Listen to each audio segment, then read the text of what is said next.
Hi, I'm Kristi Reich. This is my series, Fresh and Raw. I'm teaching you how to eat lots more raw foods on a small budget and to get a lot of yield for the money you put into it. We're gonna make some raw truffles today. Lots of people always ask me for coconut balls and if I make any bars or granola bars. This is a really simple recipe that you can use, make it your own. You can make it into a ball or a bar. It's really easy and I'm gonna show you how to do it. So I chose to use pecans today. You guys can use whatever nut, or if you're allergic to nuts, you can just go with coconut or seeds. But you can pretty much put anything into your balls or bars. You can do gluten-free oats that are sprouted. You could do sprouted quinoa, spirulina powder. I've got some flaxseed and chia seed here, some delicious cacao nibs. I've got lots of little goodies to add to my raw truffles today. The main ingredients I'm going to use though are going to be coconut flour, which will give it a cake kind of donut consistency, and my pecans. So first things first, I'll pour the pecans into the food processor.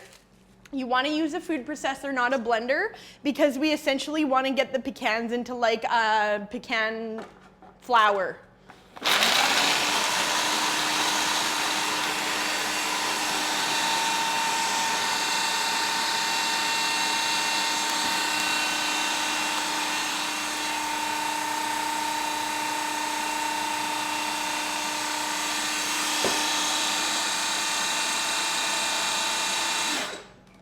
Yum. I don't know about you, but I love pecans. They're like the Lamborghini of the nut family, don't you think? Hazelnuts are also my favorite too. So we've turned it into like a pecan meal. And now what we're gonna use as kind of the binder is some soaked dates. You want to soak the dates because if you try putting them in the food processor not soaked, they're just going to kind of clump up into raisiny pieces, where like this, it's going to turn into a nice paste for us to form our balls or bars together. So I'll food process that.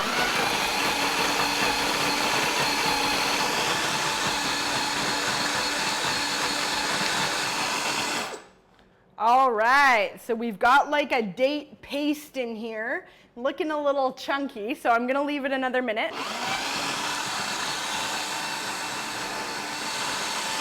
Okay, that should be great.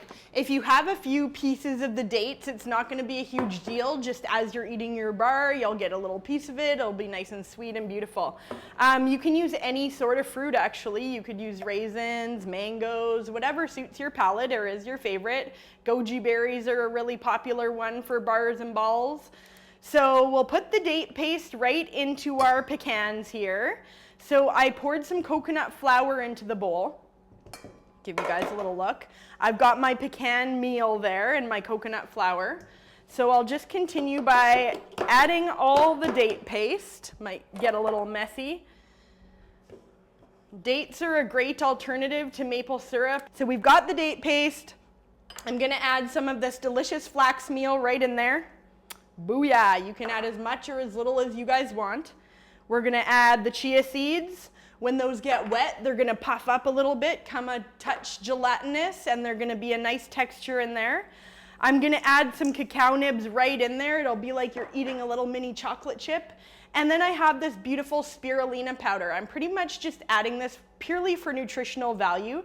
It does have a bit of an ocean flavor, so I don't want to add too much, but I am going to put it in there just to increase the level of protein in the actual ball. So we'll give this a little mix.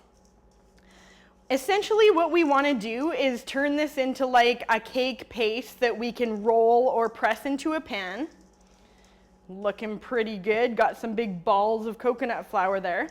So you can see that it's pretty dry. I'm going to need some more liquid. You can get creative with the type of liquid you want to use. You could do a steeped tea, some coconut water, some coconut meat. You could use any sort of fruit that's a liquid pureed. I'm going to use the rest of this beet powder that I had here. It's just like raw soluble beet crystals. It has a lot of nutrients in it. And the reason I turned it into a liquid because the last little crystals were stuck on the bottom. So this is just a reminder not to throw things out the second you think they're done. Wash that jar out, get every little bit of nutrients out of there. That's what's gonna save you money in the end. So this bright pink beet liquid, Oh yeah, that's gonna add a beautiful beet flavor. So I'm just gonna pour it all in there. Now it's starting to look like a red velvet cake, which I like. You could also do the beet thing just by shredding up some beets and carrots, adding it right into here, or adding it into your dates while they're food processing, and you'd end up with a date and carrot beet mixture. So we're looking pretty good. I've got a nice consistency. You can see it's like a cake. I'm gonna be able to easily roll a ball out of that. So let's have a taste. We wanna make sure it tastes delicious. Oh, it almost tastes like exactly like red velvet cake. It needs a touch more sweet for me, so I'm just gonna add one nice swirl of maple syrup. And then whenever I'm cooking with sugar, I like to put a pinch of salt, but I don't see any here, so I'll have to just add some to my dishes right here that we're gonna roll the balls in the end. So, get my trusty gloves on. You don't have to use gloves, but because I'm using beets, they'll turn your fingers all red. So this is where things get fun. You can make any shape you want, little hamburger patties, little balls, mini balls. It's a fun thing to do with the family. You can get all different kinds of dips to put them in. You could even separate your mixture into one bowl and go a different flavor direction in another bowl without having to do too much work. So we'll roll up the first one and we'll dip it in the coconut. Ooh yeah, look how good that looks. Awesome. So there's a truffle, right? You want to impress your friends? Make these.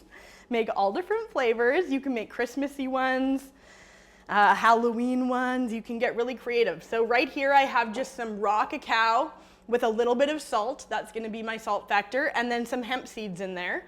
So I'm just going to roll that. And look at those beautiful hemp seeds and chocolate stick to the outside of those balls. It's perfect. So we'll put that one there, and then you just essentially keep going. If you wanted to do them as bars, it's so easy. You just take your cake pan, put this whole mixture into it, press it down, sprinkle your topping on top, and you've got your cake right there. So I'll make a couple more, give one of them a try, see how they taste. They look beautiful. The pink really added like some color and flair. I absolutely love it. Plus, I didn't waste anything. So let's take a taste, make sure they're delicious, and you do have to keep these refrigerated or frozen. So if you made a whole bunch, put a whole bunch in the freezer, just keep enough for 1 week out because after a week, they're not gonna be good anymore.